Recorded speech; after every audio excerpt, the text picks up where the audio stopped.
Yes. तो students, हम लोग सेकेंड लेक्चर लेके आए हैं, physical adsorption and chemical adsorption surface chemistry के अंदर। तो नेक्स्ट पॉइंट बच्चों हम लोग यहाँ से डिस्कस करेंगे, जहाँ पे हमने फर्स्ट को फिनिश किया था। Next one is adsorption, adsorption isotherm. ठीक है, एडजॉर्प्शन आइसोथर्म क्या होता है ना, इस पे हम लोग देखने की कोशिश करते हैं। तो एडजॉर्प्शन आइसोथर्म का बेसिक मतलब मैं आपको एक्सप्लेन कर देता हूँ पहले। Variation in amount of gas, variation in amount of gas adsorbed by the absorbent with pressure at, मतलब आइसोथर्म का मतलब temperature is constant, temperature is constant, है ना। एब्जॉर्बेंट्स with pressure at constant temperature. तो नाम से आपको समझ में आ रहा है कि प्रोसेस तो एडजॉर्प्शन होना चाहिए, बट टेम्परेचर इज कांस्टेंट। तो मैं कह रहा हूँ आपको ग्राफ जो यहाँ पे डिस्कस में करने वाला हूँ कि एडजॉर्प्शन तो होगा, बट टेम्परेचर कांस्टेंट होगा। तो उस केस में हम प्रेशर को अगर चेंज करेंगे तो हमारा एडजॉर्प्शन कितना होगा, कैसे डिफाइन किया जाएगा, उस पर हम लोग बात कर रहे हैं। तो the representation the variation in the amount of gas absorb, देखो जो अमाउंट एब्जॉर्ब हुआ है इट इज कॉल्ड एक्स, जिस पे हुआ है सरफेस पे this is called m. X और एम का मतलब समझ लो, एक्स क्या है जो पार्ट एब्जॉर्ब हुआ है, एम क्या है जिसके ऊपर जिस पर्टिकुलर मास के ऊपर एब्जॉर्ब हुआ है, इसे डब्ल्यू बाई एम भी हम बोल सकते हैं। ठीक है, with pressure at constant temperature. तो यहाँ पे एक आपका बहुत ही सिंपल सा रिलेशन बच्चों, इसको हम लोग यहाँ पे परसेंटेज के नाम पे, this is called Freundlich adsorption isotherm, इसका पूरा नाम है। ठीक है, साइंटिस्ट के नाम पे, जहाँ पे हम एक्स बाई एम या टेम्परेचर इज कांस्टेंट, तो यहाँ पे आपका directly proportional to p, p की पावर 1/n, जहाँ पे n की value always greater than 1, n is always greater than 1। मैं प्रोपोर्शनल साइन को बाहर निकालूं तो बच्चों x बाई एम आ जाएगा is equal to k into p, और p की पावर होगा 1/n। This is the final relation. ठीक है, एट जिसको बोल सकते हैं एडजॉर्प्शन आइसोथर्मिक के लिए। यहाँ पे x क्या है बच्चों, जरा बताओ मुझे, मैंने बताया था x का मतलब क्या है। x का मतलब mass of gas adsorb, mass of gas adsorb. ठीक है, जो गैस का मास एडजॉर्ब वो ऊपर आएगा। m क्या है, मास ऑफ एब्जॉर्बेंट, एब्जॉर्बेंट का मास नीचे मिलेगा। यहाँ से के क्या है, ये के दिख रहा है, ये एन दिख रहा है, तो के और n both are the constant value. ये क्वेश्चन में दिया जाए कांस्टेंट वैल्यू। ठीक है, ये किस पे डिपेंड करती है, के और एन की वैल्यू डिपेंड करती है नेचर ऑफ गैस के ऊपर, nature of gas and adsorbent के ऊपर। ठीक है, adsorbent and nature of gas दोनों पे डिपेंड करेंगे कांस्टेंट। बाकी पी क्या होगा, पी आपको पता है already, P is a pressure. ये कुछ बेसिक से टर्म्स है, यहाँ से हम वैल्यूज पुट करेंगे और आंसर्स हम लोग फाइंड आउट कर सकते हैं। अब यहाँ से तो ग्राफ कुछ यूं होता है, इसका ग्राफ के बारे में थोड़ा सा अगर मैं डिस्कशन करूंगा आपको तो समझ में आएगा। यहाँ पे मैंने एक्स बाई एम लिया है, या फिर आप डब्ल्यू बाई एम भी ले सकते हो। यहाँ से आपका प्रेशर है, टी तो कांस्टेंट है। तो पता है कि अगर मैं टेम्परेचर को इंक्रीज, भाई आपको पता है ग्राफ तो हमेशा जीरो से ही आने वाला है एडजॉर्प्शन। मैं बात कर रहा हूँ कि चलो टेम्परेचर को अपन इंक्रीज करते हैं, तो एडजॉर्प्शन क्या होगा। अब बताओ गैसेस वाले केस में ये आपका डिक्रीज करेगा। अब एडजॉर्प्शन डिक्रीज करेगा तो हमारे पास इक्वेशन क्या थी, तो अपन दोनों साइड ये बात ना, इसको ध्यान रखना बिल्कुल इंपॉर्टेंट। टी को इंक्रीज करने पे एडजॉर्प्शन विल डिक्रीज। ठीक है, अगर भाई आप मेरी बात को समझो, यहाँ पे मैं क्या कह रहा हूँ, मैं तो कह रहा हूँ कि टेम्परेचर कैसा है आपका, कांस्टेंट है। अगर टेम्परेचर कांस्टेंट है और प्रेशर को मैं चेंज कर रहा हूँ, तो प्रेशर और गैसेस के लिए हम डिफाइन कर रहे हैं। तो फिर मैं करूंगा, अगर मैं टेम्परेचर को इंक्रीज करूंगा तो एडजॉर्प्शन तो वैसे भी क्या होता है आपका, डिक्रीज ही होता है। ये तो प्रोसेस हम लोग पहले भी जान चुके हैं। तो एटम्स की एनर्जी इंक्रीज करेगी, जिससे एटम एडजॉर्प्शन या डिजॉर्प्शन कर जाएंगे। ये रिलेशन आपको समझ में आना चाहिए। अब मैं बोल रहा हूँ कि प्रेशर तो आपका चेंज हो रहा है, तो यहाँ से लॉ के साथ भी क्वेश्चन बनते हैं, उसमें डिस्कस करूंगा। ये ग्राफ कुछ आपके इस तरीके से मूव होते हैं। मतलब मैं बोलूँ कि जितना ज्यादा आपका टेम्परेचर ज्यादा होगा, मतलब देखो ये गैस कौन सी हो जाएगी जिसका मैं बताऊं तो यहाँ पे आपको 195 अकॉर्डिंग टू एनसीईआरटी, है ना, ये आपका 244 केल्विन टेम्परेचर, ये आपका 273 केल्विन टेम्परेचर। मतलब देखो टेम्परेचर की वैल्यू यहाँ से आपको ये देखने को मिल रही है। ठीक है, तो जिस तरीके से टी की वैल्यू आपकी इंक्रीज होती जा रही है, ऊपर से जाने पे इंक्रीज हो रही है, तो ग्राफ भी क्या हो रहा है आपका उतना ही नीचे की तरफ आपका शिफ्ट होता है। तो जहां पे आपका क्रिटिकल टेम्परेचर ज्यादा होगा ग्राफ उतना ही नीचे मिलेगा, पाई ग्राफ ऊपर की तरफ शिफ्ट होगा। तो ये रिलेशन है जो ग्राफ है ना, इस ग्राफ को बिल्कुल आपको ध्यान रखना है। यस, आप यहाँ से समझो बेटर, आपको समझ में आएगा बिल्कुल। ठीक है, एक पॉइंट ये है कि आपका ये जो एडजॉर्प्शन जो हम पढ़ रहे हैं यहाँ से, ठीक है, एडजॉर्प्शन आइसोथर्म के बारे में, तो जो फ्रेंडलिट एडजॉर्प्शन आइसोथर्म है, बहुत बड़ा क्वेश्चन आता है ये किसके डिफाइन होता है, केमिकल के लिए सिर्फ फिजिकल के लिए? पर मेरा आंसर होगा फिजिकल। ठीक है, तो Freundlich adsorption isotherm it is only define the physical adsorption, और फिजिकल एडजॉर्प्शन डिफाइन होगा तो it is only valid for single layer adsorption. तो सिंगल एडजॉर्प्शन ही आपका फिजिकल लेयर एडजॉर्प्शन होता है। तो इसका मतलब आपको यहाँ पे रिलेशन लिखूंगा, भाई टी की वैल्यू अपन बढ़ाएंगे तो एक्स बाई एम की value in case of physical adsorption decrease, तो एक्स बाई एम क्या होगा, डायरेक्टली प्रोपोर्शनल टू पी की power one at low temperature. भाई लो प्रेशर पे क्या होगा, भाई टेम्परेचर इज कांस्टेंट, उसको छोड़ दो आप, उससे मतलब नहीं।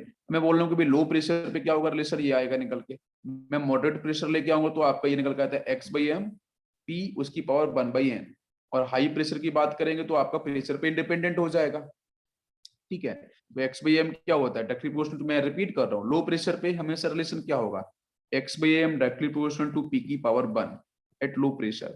ठीक है, लो प्रेशर। हाई प्रेशर पे क्या होगा, x by m directly proportional to p की पावर वन बाई एन। ठीक है, ये आपका होगा मॉडरेट पे, दिस इज मॉडरेट प्रेशर। और अगर आपका हाई प्रेशर होगा तो पूरी तरीके से वो इंडिपेंडेंट हो जाएगा, तो हाई प्रेशर पे आपका इंडिपेंडेंट हो जाएगा। ठीक है, ये रिलेशन, ये पी की पावर जीरो मतलब प्रेशर पे डिपेंड ही नहीं हो रहा है, प्रेशर पे कुछ पॉइंट डिफाइन नहीं हो रही है, आपको ध्यान रखना है। तो मैं बोलूंगा भाई greater adsorption at lower temperature, जितना टेम्परेचर कम होगा एडजॉर्प्शन उतना ही आपका ऊपर की तरफ शिफ्ट होगा। भाई स्लोप भी निकाल पाएंगे ना अपन यहाँ से। और जितना आपका टेम्परेचर बढ़ता जाएगा वहां पे आपका जो एडजॉर्प्शन प्रोसेस है फॉर द फ्रंटलिट एडजॉर्प्शन आइसोथर्म, जिसको अपन बोल रहे हैं फिजिकल एडजॉर्प्शन, उसका ग्राफ जो होगा वो धीरे धीरे नीचे तरफ शिफ्ट होता जाएगा। बिल्कुल समझ में आ गया? यस यस, नेक्स्ट बच्चों हम लोग एक्सप्लेन करते हैं इसी के अंदर नेक्स्ट पॉइंट कि बच्चों एक्स बाई एम जो था वो डायरेक्टली प्रोपोर्शनल टू पी की पावर वन बाई एन। तो मैं लिख सकता हूँ x by m equal to k into p की power one by n. One by n की वैल्यू कहाँ से कहाँ तक लाई करेगी, जीरो से लेके वन तक लाई करेगी, वन से छोटी होनी चाहिए और जीरो के बराबर है, फिर जीरो से अधिक होनी चाहिए। तो ये कहाँ, अब इसके जो ग्राफ हैं उसको मैं और एक्सटेंड कर दूं कि भाई इसी इक्वेशन को अपन मॉडिफाई कर सकते हैं लॉग लेके। आप दोनों साइड लॉग ले लो और लॉग लेके इसको सॉल्व कर लेते हैं। तो अगर मैं दोनों साइड लॉग लेता हूँ तो आपको मिल जाएगा लॉग, यही लिखा है x by m is equal to log k plus power वाला तो वन बाई एन फ्रंट पे आ जाएगा और देन आपका लॉग पी। यहाँ से आप by equal to m plus you कर सकते हो कंपेयर, यहाँ से भी ग्राफ बन जाएगा। तो बाई को मैंने ये ले लिया log x by m, c intercept आपका ये हो गया है, और बाकी आपका एम एक्स की बात, एम आपका स्लोप क्या हो गया वन बाई एन पॉजिटिव में, एक्स पे लॉग पी मैंने लिया है, ये एक्स पे लिया है। अच्छा इंटरसेप्ट कैसा आ रहा है आपका, पॉजिटिव आ रहा है, तो ग्राफ क्या होगा भाई, लॉग किया रहा है ना तो वो ऊपर शिफ्ट कर जाएगा एक बाई एक्सिस पे, ये कुछ यूं जाएगा। बाकी यहाँ से स्लोप क्या होगा वन बाई एन, वो भी पॉजिटिव में, तो ग्राफ को जिस तरीके से आपका शिफ्ट ऊपर की तरफ इंक्रीजिंग ग्राफ बनेगा। ठीक है, तो ये आपका लॉग के यहाँ से इंटरसेप्ट आ चुका है, और बाकी ग्राफ जो बनेगा कुछ इस तरीके, आप रेशियो निकाल सकते हो भी भाई, वो यहाँ से आपको थीटा डिफाइन कर देगा। तो बोल रहा हूँ Freundlich failed to explain why x by m becomes independent at high pressure. ये हाई प्रेशर पे इंडिपेंडेंट क्यों है, ये फेंजलॉट ने डिफाइन नहीं कर पाया था। तो ये बात आपको ध्यान रखनी है कि ये जो आपका स्टेटमेंट है, जो ग्राफ है, ये सारी बातें आती हैं बिल्कुल। आपको जो लॉग के साथ जो इक्वेशन निकली है इस पे भी क्वेश्चन बन सकता है, बिल्कुल आपको ध्यान रखना है। समझ में आ गया? तो हाई प्रेशर पे एडजॉर्प्शन को हम बोलते हैं लगभग सैचुरेशन प्रोसेस पे है, इस पे है अप्रोच सैचुरेशन प्रोसेस। तो फेंटलर्स एडजॉर्प्शन जो है, जो फिजिकल एडजॉर्प्शन है, ये फील कहाँ पे हुआ, हाई प्रेशर पे। क्वेश्चन आया है इसके ऊपर, ये कहाँ पे फील होता है, हाई प्रेशर पे। ठीक है, बिल्कुल आपको ध्यान रखना है। ठीक, इसके बाद हम बात करते हैं नेक्स्ट।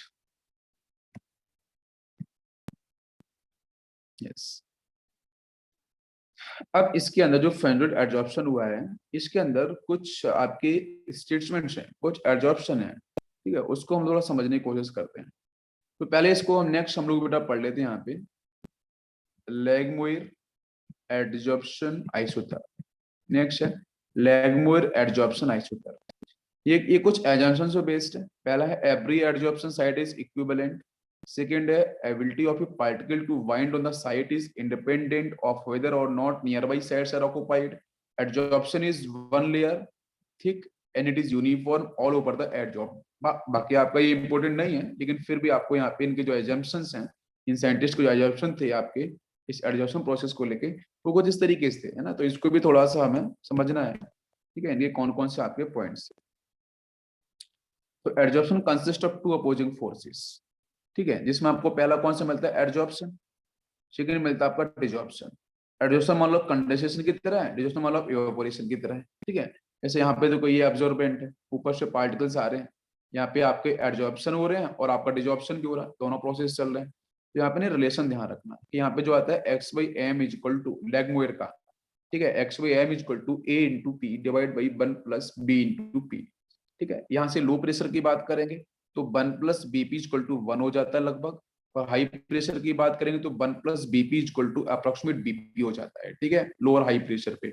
और बाकी आपको जो एक्स बाई एम है लो प्रेशर पे वो आपका एपी के बराबर हो जाएगा, और बाकी आपका हाई प्रेशर पे वो एक्स बाई एम है वो ए डिवाइड बाई बी के बराबर हो जाएगा, ठीक है। तो ये जो आपके रिलेशंस हैं ये ऑलरेडी आपके निकाले गए रिलेशंस हैं, तो इनको आपको डायरेक्टली क्या करना है, ध्यान रखना है, ठीक है। लैगमोर को लेके तो हाई प्रेशर और आपका लो प्रेशर पे किस तरीके से आपका जो एक्सटेंट है वो किस पे डिपेंड करेगा और उसकी वैल्यू आपकी क्या होगी।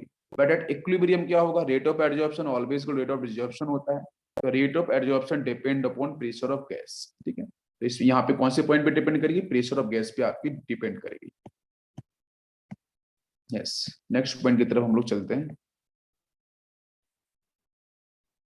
यस, तो नेक्स्ट स्टूडेंट्स हम लोग बात करेंगे यहाँ पे एप्लीकेशन ऑफ एडजॉर्प्शन। तो फर्स्ट आपका एप्लीकेशन आएगा टू क्रिएट हाई वैक्यूम, ठीक है। अगर आपको एयर्स को बाहर निकालना है तो किसी भी स्पेस से किसी भी जगह से, तो आप वहाँ पे वैक्यूम क्रिएट करने के लिए आप एडजॉर्प्शन प्रोसेस का यूज कर सकते हो। जैसे हम लोग ने बेटा चारकोल यूज किया है, तो चारकोल को आप यूज कर सकते हो। चारकोल क्या करेगा, एयर को एब्जॉर्ब कर लेगा, तो वहाँ पे वैक्यूम क्रिएट हो जाएगा, first point. Second, gas mask, coal mining. तो कोल माइनिंग जहाँ पे होती है तो वहाँ पे काफी पॉइजनस गैसेस साथ की रिलीज हो सकती हैं, होती भी है, तो यहाँ पे गैस मास्क का यूज करते हैं, ठीक है। तो गैस मास्क क्या है बेटा, यहाँ पे आपका एक्टिवेटेड चारकोल्स है, तो डिफरेंट टाइप की पॉइजनस गैसेस को क्या करेगा, वो एब्जॉर्ब कर लेगा, ठीक है, हार्मफुल गैसेस को। नेक्स्ट आपका है कंट्रोल ऑफ ह्यूमिडिटी, जिसमें हम सिल्का जेल का यूज करते हैं, एल्यूमिनियम जेल्स का यूज करते हैं। आप ह्यूमिडिटी मतलब वाटर मॉलिक्यूल्स को इजिली एब्जॉर्ब कर लेते हैं। नेक्स्ट है रिमूवल ऑफ कलरिंग मटेरियल्स, ठीक है, फ्रॉम द सॉल्यूशन। तो कलर को एब्जॉर्ब करना, जिसमें हम एनिमल चारकोल का बहुत जबरदस्त सही ढंग से यूज करते हैं। तो एनिमल चारकोल क्या करता है कि जो कलर है सॉल्यूशन में, वो उस कलर को क्या करता है, वो एब्जॉर्ब कर लेता है, ठीक है। This is also application part. Next हम लोग बात करते हैं हेट्रोजीनियस कैटालिसिस, ये भी इसका एक एप्लीकेशन है, जहां पे हम लोग बात करें अमोनिया के प्रोडक्शन के अंदर, तो हम लोग यहाँ पे कैटलिस्ट यूज करते हैं वो आयरन का यूज करते हैं। तो यहाँ भी सरफेशियल एक्टिविटी, सरफेशियल रिएक्शन ही आपको देखने को मिलती है, ठीक है, आयरन सरफेस के ऊपर। हाइड्रोजन, हम लोग हाइड्रोजनेशन पढ़ते हैं, एडिशन ऑफ हाइड्रोजन, तो ऑयल्स ऑफ फैट के साथ तो अपन वहाँ पे निकल का यूज करते हैं, ठीक है।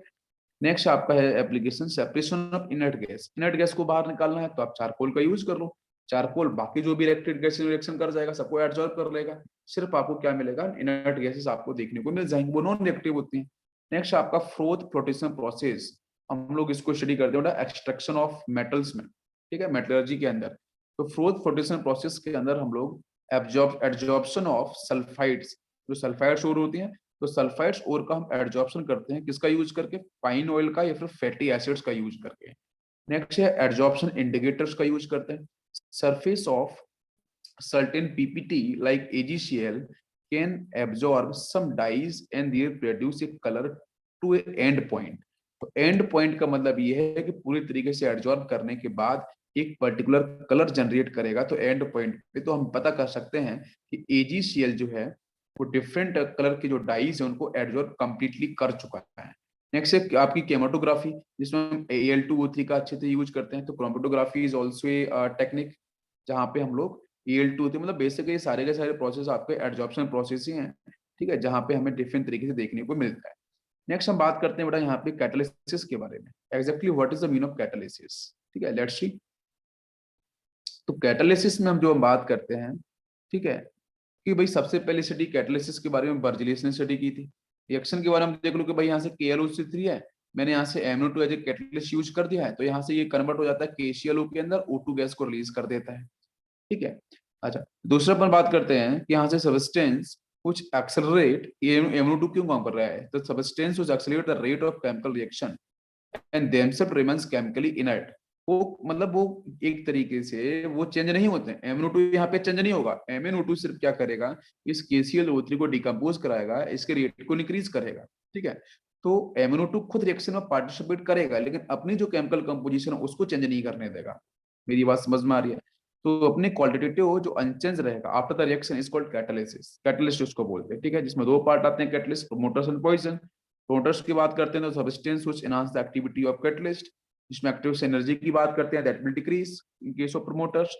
बट पॉइजन वाले केस में एक्टिव एनर्जी बढ़ जाती है, substance which decrease the activity of catalyst. यहाँ पे हैवा प्रोसेस हम लोगों ने पढ़ा है, जहाँ पे iron will act as catalyst और molybdenum will act as promoter. यहाँ पे क्वेश्चन पूछा जाता है, बहुत बार पूछा भी गया है कि आयरन कैसे एक्ट करता है हैबर के अंदर, कैटलिस्ट की तरह, और मोलिब्डेनम एक्ट करता है आपके प्रोमोटर की तरह, ठीक है।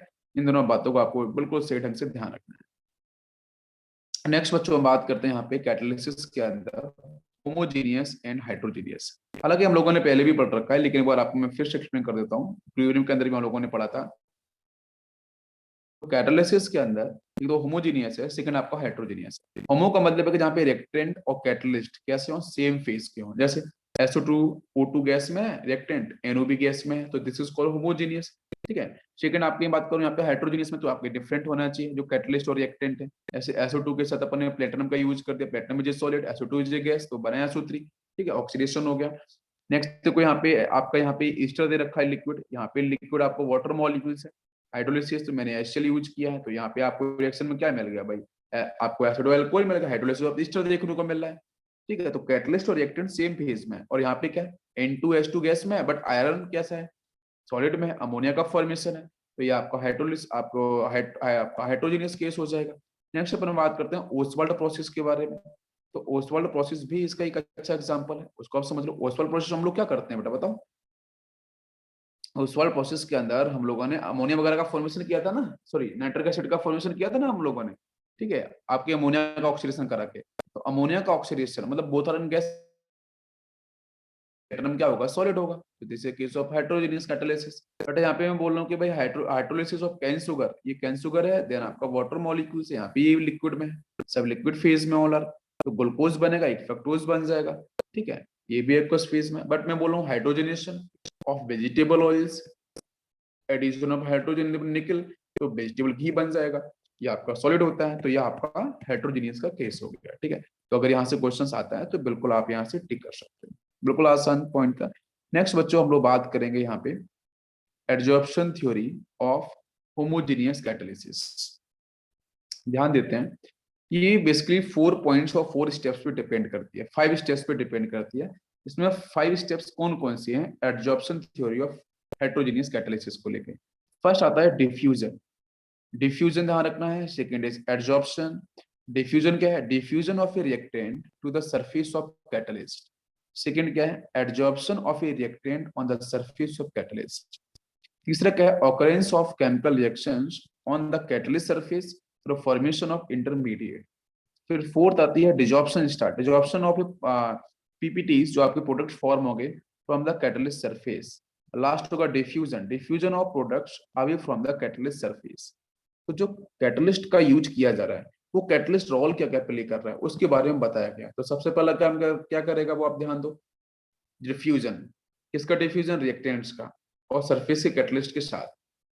नेक्स्ट क्या करेगा, यहाँ से एडजॉर्प्शन होगा। फिर अब एब्जॉर्प्शन किसका, रिएक्टेंट का ही होगा सर, जो कैटलिस्ट के सरफेस के साथ। फिर यहाँ से केमिकल रिएक्शन प्रोसीड होगी उसके सरफेस के ऊपर, बनेगा इंटरमीडिएट, या डिजॉर्प्शन हो जाएगा, उस प्रोडक्ट का वो बाहर निकल जाएगा कैटलिस्ट के सरफेस से। लास्ट में आपका डिजॉर्प्शन के बाद डिफ्यूजन हो जाएगा, तो आपका प्रोडक्ट पूरी तरीके से बाहर चला जाएगा कैटलिस्ट सरफेस पे, तो कैटलिस्ट आपका फिर से यहाँ से रिमूव हो चुका है। बिल्कुल बात समझ में आई। तो this is the complete process, इसी प्रोसेस को हम लोग फॉलो करते हैं जब भी हम कैटलिस्ट का यूज करते हैं बाकी प्रोसेस के लिए। फीचर्स ऑफ सॉलिड कैटलिस्ट क्या है, फर्स्ट एक्टिविटी, सेकेंड है सेलेक्टिविटी। एक्टिविटी क्या है, the reactant must get adsorbed reasonably strong, removably strong on the catalyst. However, they must not get adsorbed on strongly, they are called immobilized, ठीक है।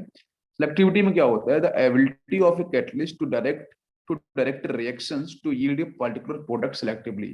तो selectively का मतलब यह है कि एक सिलेक्टेड प्रोडक्ट का फॉर्मेशन करना, ठीक है, किसी भी पर्टिकुलर कैटलिस्ट के द्वारा उसकी एबिलिटी है, कैटलिस्ट की एबिलिटी है कि किसी भी रिएक्शन के साथ वो यूज किया जाए और वहां पे एक पर्टिकुलर टाइप का प्रोडक्ट का फॉर्मेशन करे, इज कॉल्ड सेलेक्टिविटी। एक्टिविटी का मतलब क्या है कि रिएक्टेंट मस्ट गेट एडजॉर्ब, ठीक है, वहां से आपका जो भी रिएक्टेंट है वो एडजॉर्ब होंगे, स्ट्रांगली एडजॉर्ब होंगे कैटलिस्ट के ऊपर। देन उसके बाद क्या होगा, वहां से आपका जो नेक्स्ट प्रोसेस है एडजॉर्प्शन, वो आपका हो भी सकता है और नहीं भी हो सकता है, must not gate adsorb on strongly that में गेट इमोलाइज्ड। तो जो पार्ट बाहर चला जाएगा उसका रिएक्शन नहीं करेगा, लेकिन जो पार्ट बचेगा उसी रिएक्शन करेगा। मतलब एक्टिविटी का मतलब सिंपल सा ये है कि वो कुछ ना कुछ काम कर रहा है, लेकिन एक्टिविटी में एक पर्टिकुलर काम कर रहा है। तो this is a feature of both.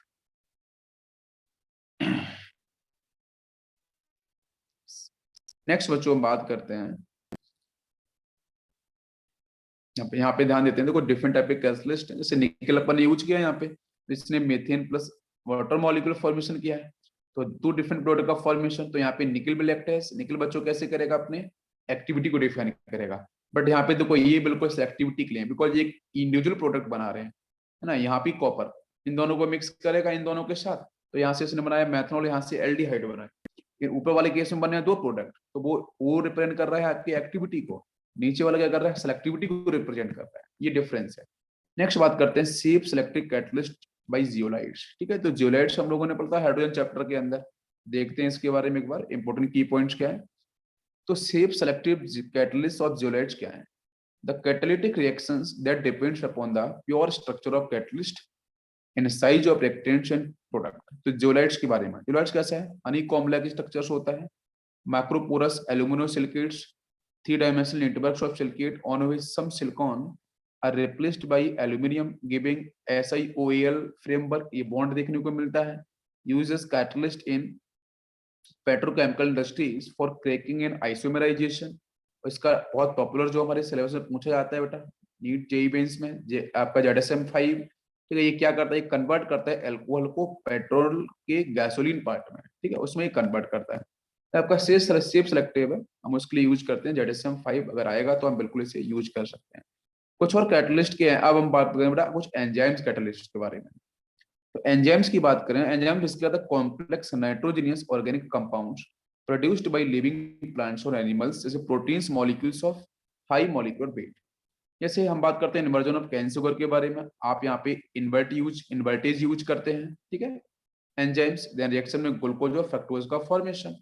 अब ग्लूकोज से आपको इथाइल अल्कोहल बनाना है, आप जाइमेज का यूज करो, ठीक है। तो ग्लूकोज पे जाइमेज यूज किया तो आपका बना एथनॉल और CO2 गैस बना। नेक्स्ट हम बात करते हैं थर्ड, आपने अगर डायटेज एंजाइम्स का यूज किया है तो वो स्टार्च को माल्टोज में कन्वर्ट कर देगा। तो स्टार्च को अगर माल्टोज में कन्वर्ट करना, डायटेज का यूज करो, ठीक है। लास्ट में ई ऐसे आता ना, वो एंजाइम्स होते हैं, वो ऐसे आता तो वो शुगर होता है। तो स्टार्च आपका ये फॉर्मूला रहा, ठीक है। बाकी आपका हाइड्रोलिसिस देन डायटेज यूज किया तो यहाँ से माल्टोज का फॉर्मेशन हो गया। आपने माल्टोज को ग्लूकोज में चेंज करना है, तो उस केस में आप माल्टेज एंजाइम्स का यूज करो, तो उस केस में आपका माल्टोज का ये फॉर्मूला है, आपने हाइड्रोलिसिस कराया तो यहाँ से देखने को मिलेगा 2 मोल्स ऑफ ग्लूकोज। तो ये भी आपको बिल्कुल जो कन्वर्जन है इंपॉर्टेंट है, इनको आपको एज इट इज ध्यान रखना है। नेक्स्ट कुछ और भी हैं, उन पर भी हम बात कर लेते हैं। जैसे बच्चों यूरिया को आपको अमोनिया में चेंज करना है, आपको यूरेस यूज करना पड़ेगा, UREAC, ठीक है। तो यहाँ से आपने हाइड्रोलिसिस कराया यूरेस के साथ, तो अमोनिया प्लस CO2 बन गया।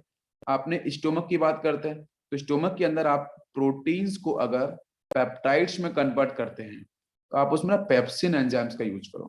आप इंसिस्टाइन की बात करें, इंसिस्टाइन के अंदर प्रोटीन्स को अगर अमीनो एसिड्स में जो कन्वर्जन होता है with the help of pancreatic trypsin, ठीक है, तो आप इसका यूज कर सकते हो। नेक्स्ट है मिल्क को कर्ड में चेंज करना है, तो आपका लैक्टोबैसिलाई जो आपके हैं आप इनका यूज कर सकते हो।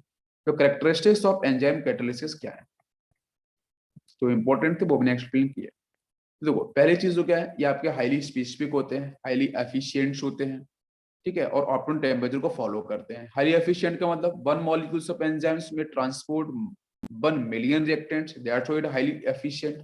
हाईली स्पेसिफिक कैसे, 1 catalyst may not catalyse more than 1 reactant, ठीक है, एक ही रिएक्टेंट्स के लिए काम करेंगे। Optimum temperature is important, the temperature at which ये काम करना स्टार्ट करते हैं।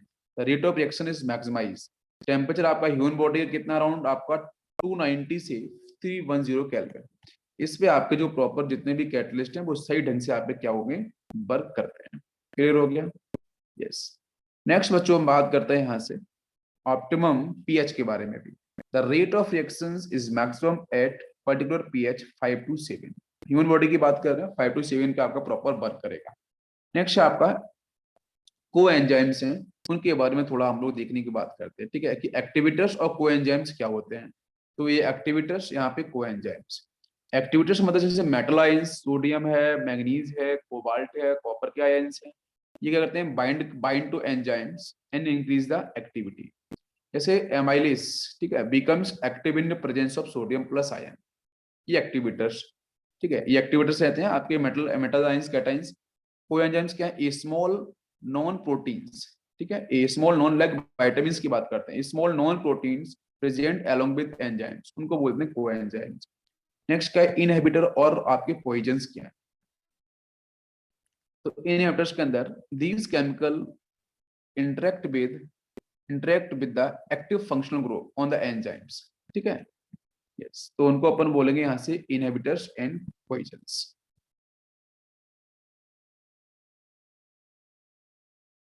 हम लोग बात कर रहे हैं। यस, तो स्टूडेंट्स आज का सेशन हम लोग यहीं फिनिश करते हैं। नेक्स्ट लेक्चर में मिलेंगे तो हम बात करेंगे कुछ अदर कॉन्सेप्ट्स के बारे में। Thank you, thanks for watching.